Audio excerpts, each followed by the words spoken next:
Enare, miarabantsika rehetra manaraka an'ity horonan-tsary ity. Vidéo tsy mahalala fomba. Zay indray no ataontsika amin'ny ity satria maninona?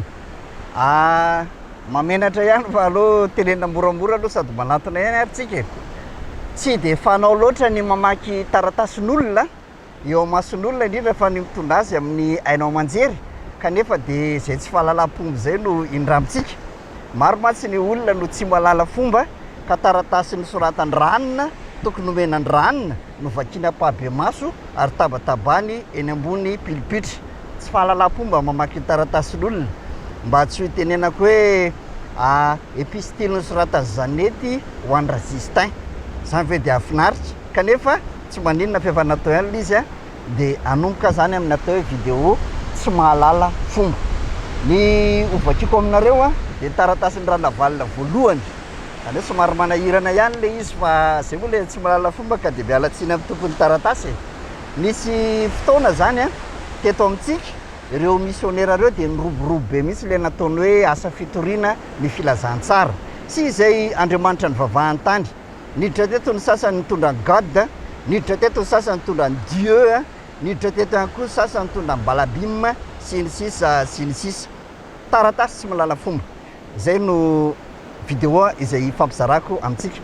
Rehefa nisy ny fiarahamonina malagasy, nirindra sy nilamina tsara izy ireny tamin'ny fotoan'andro satria ny ray saina ny olona, ny ray fo ny olona ary ray fiarahamonina. Rehefa niditra ireo vazaha reo de nitondra ny heviny izy ary tsy vitsy ny malagasy no marivo salosana ka nanaraka nireny hevitra ireny vazaha reny. Dina zavatra nitranga, nanomboka ny vakivaky ny fiarahamonina, nanomboka ny samatsamaka ny fiarahamonina ary tonga tatao-polo sy tao an-tsain'ny malagasy amin'izay ny atao hoe tilo fampianarana marina, ka rehefa tsy marina de diso, anay ny marina ianareo ny diso. Nanomboka ny zarazara amin'izay ny malagasy mandraka tiany androany. Ataontsika hoe takopery navelan'ny filazantsara teto amintsika io fizarazarana ary am-piarahamonina io. Ianao zao raha mijery anahy ka kristianina de izaho le atao hoe mpanompo sampy. Raha ianao zao no mijery anahy ka judaisme de izaho le ataonao hoe goïme. Raha ianao zao mijery anahy ohatra ka témoin de Jéhovah de izaho le atao hoe babylonianina.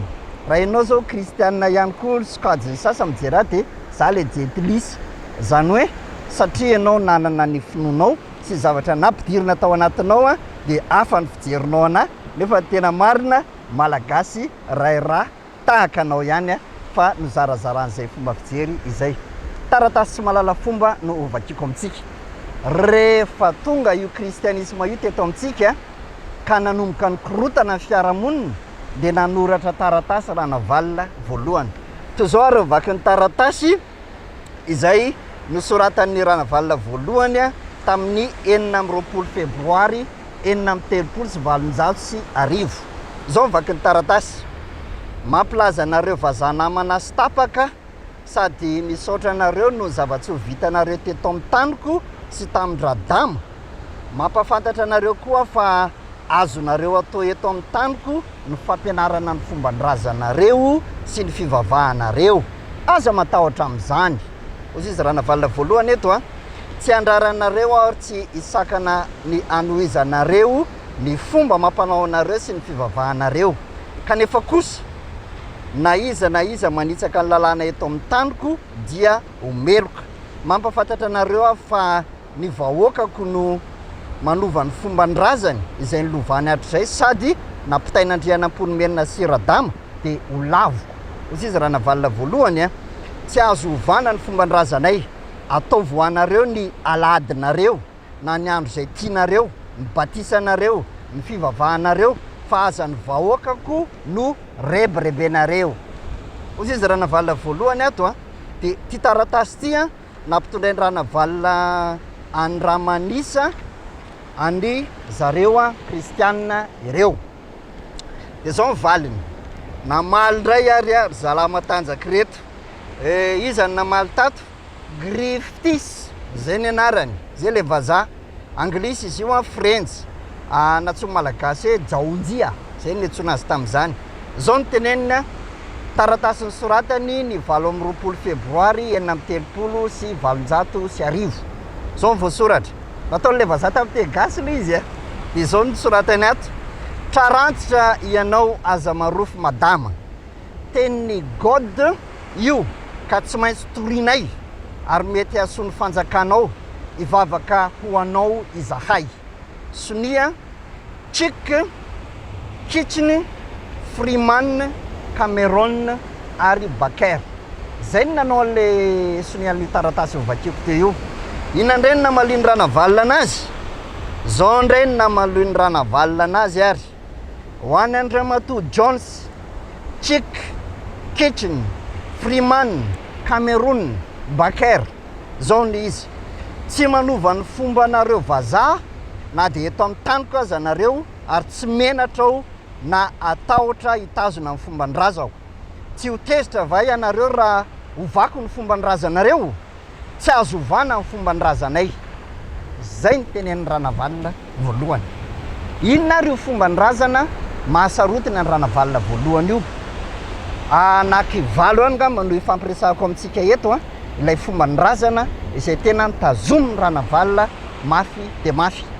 Dia mba tsy hisy fifampitsarana dia andao ampitahintsika amin'ny soratra izay lazaina fahamasina na ny baiboly ireo fomba izay tazony ranavalina voalohany ireo, ahafahantsika mijery hoe aiza ho aiza ny toetrany ranavalina voalohany. Fomba anankivalo no ho teneniko amintsika eto. Ny voalohany dia ny resaka famorana. Sarotiny be ranavalina voalohany tamin'io resaka famorana io fa raha vao tsy mifory ianao dia tsy lehilahy. Raha vao tsy mifory ianao tsy mahazo miakadapa, tsy mahazo miditra ny rovo. Raha tsy mifory ianao tsy mahazo mandray fitenenana, ary raha tsy mifory ianao dia natao sokajin'ny tsiolona tao anatin'ny fiarahamonina. Sarotiny ranavalina voalohany amin'ny famorana ka mila mifora ozy izy ny olona. Fomban-drazana zay. Ny faharoa indray dia ny resaka fanosorana menaka amin'ny vatolahy. Maro ny vatolahy natsangana teto Merina, maro ny vatolahy natsangana tamin'ny faritra Betsileo, maro ny vatolahy natsangana tamin'ny faritra Tsinanana, ny faritra Andrefana teto amin'ny Nosy. Misy vanim-potoana ireny vatolahy ireny hosorana menaka. Fomban-drazana zay. Ary iza moa ny andohan'izay fomba zay raha mahay misoratra ianao? Misy an'izany hoe Yakova zany rehefa avy nanao adalala dia nandeha nitsoaka dia tany akebakeba tany izy natory tambonin'ny vato iny nondanany. Dia rehefa nanofy izy hoe misy anjely be dabe hoy zany niakatra, dia misy anjely be dabe hoy zany nidina, toy izy hoe eto ngamba ny vavahady lanitra ka dia asiako marika hozy izy. Dia ilay vato nondanany iny natsangany dia nosorany menaka. Fomban-drazana malagasy zay manoso menaka amin'ny vatolahy, BTL. Zay moa ny ilazany azy. Roa zay. Fomba nahasarotina ny ranavalina fahatelo ihany koa amin'io fomban-drazana io dia ny resaka fasan-drazana. Nahasarotina azy io ary ranavalina voalohany dia sarotiny mihitsy amin'izany atao hoe fasa-pianakaviana izany. Ary io no nahatonga ny gasy hoe tena maharary azy mihitsy zany tsy milevina pasan-drazana zany. Maharary azy mihitsy fa na dia maty atany lavitra ry izy dia ny taolambalo entina manatona ny atao hoe fasa-pianakaviana. Gasy zay, ary zay ny tena fomba gasy. Fa nay vazaha mantsy any amin'ny kavony atsipy, sasany asiana béton, sasany ampanaovina costard dia alefa anaty cercle sy ny sisa sy ny sisa. Fa nahasarotiny ny ranavalina io atao fasa-pianakaviana io. Amin'izao fotoana zao moa dia misy ny fiangonana tsy milevina any amin'ny fasa-pianakaviana fa efa manao simetera ho azy manokana, satria izay ilay fanapasahana ny fihavanana ka na ny ray tapo na ny ray niaviana ary lasa tsy miray karandoha noho ny fivavahana. Nahasarotany ny ranavalina ihany koa ny rà atao eo antolana am-baravarana. Sarotiny be izy amin'izany. Ary misy fomba rehefa mamono biby ianao dia tsy maintsy misaotra an'ilay nahary, mangataka tsodrano, mangataka alalana vao mandatsa-dra. Ary ny rà tsy fihinana araka ny fomban-dranavalina voalohany, fa nisy fotoana izy io natao tatao teo am-baravarana amin'ny fotoana mampety azy. Nahasarotiny ny ranavalina ihany koa ny resaka rà atao amin'ny tokoana am-baravarana.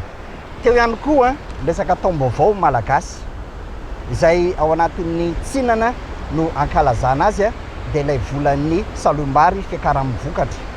Sarotiny be izy tamin'io ary io ny diva tamin'ny missionnaire misy fa nasosoka daholo zao 20 Desambra e inona ihany koa ny 20 Aogositra e fombafomba mazara rehetra io natsofoka teto kanefa ny taom-baovao izay manaraka ny tetiandro sy ny lamina ara-boajanary na sarotiny Andranavalina ihany koa. Ny manaraka ato ny sambaina finanana vary tondra dronono sy tantely na ny tatao. Sambain'izany daholo ngamitsika. Ny tatao dia vary tondra dronono sy tantely entina amin'ny raritra entina amin'ny tsodrano sy ny rehetrarehetra. Ao anaty baiboly misy azany fomba hebreo zany kanefa Ranavalina mbola nahinon'ny hebreo na sarotiny anazy izay zavatra izay. Ny manaraka dia ny misasa oikopa rehefa misy manjo na sarotiny Andranavalina koa zay rehefa lalovana fahorinana avy ny voapaty ny toerana anankiray dia misy fomba atao 3 andro aorina 7 andro aorina 12 andro aorina dia iny ilay misasa amin'ny ranobe. Ranavalina voalohany sarotiny tamin'izay fidiovana an-dranobe. Ny manaraka dia ny resaka fandrona. Inona moa izay fandrona zay? Ny resaka misasa na karazana batisy na resaka fidiovana fahobe na sarotiny Andranavalina zany. Ny fandrona dia tsy midika mihitsy hoe indray mandeha isan-taona ny mandro betseroka amin'izany fa kosa fidiovana ara-panahy ny fandrona teo amin'ny malagasy ary io ny fanamafisana fehem-pihavanana amin'ny gasy sy ilay nahary na sarotiny Andranavalina zany. Dia eo ihany koa ny famonosana lamba ny faty. Dia ohatra amin'izany ny famonosana azy araky ny fehiny 5 ny fehiny 7 arakarany na sarotiny Andranavalina ihany koa zany. Be dia be le izy fa reo ihany ngamba no teneniko fa tsy maninona ho teneniko ihany koa le hoe fanompona sampy. Ny isa-tokantrano taloha dia mba nanana ny sampy keliny dia iny zany no tehiriziny anaovany fombafomba maro isan-karazany ifandraisana amin'ilay nahary.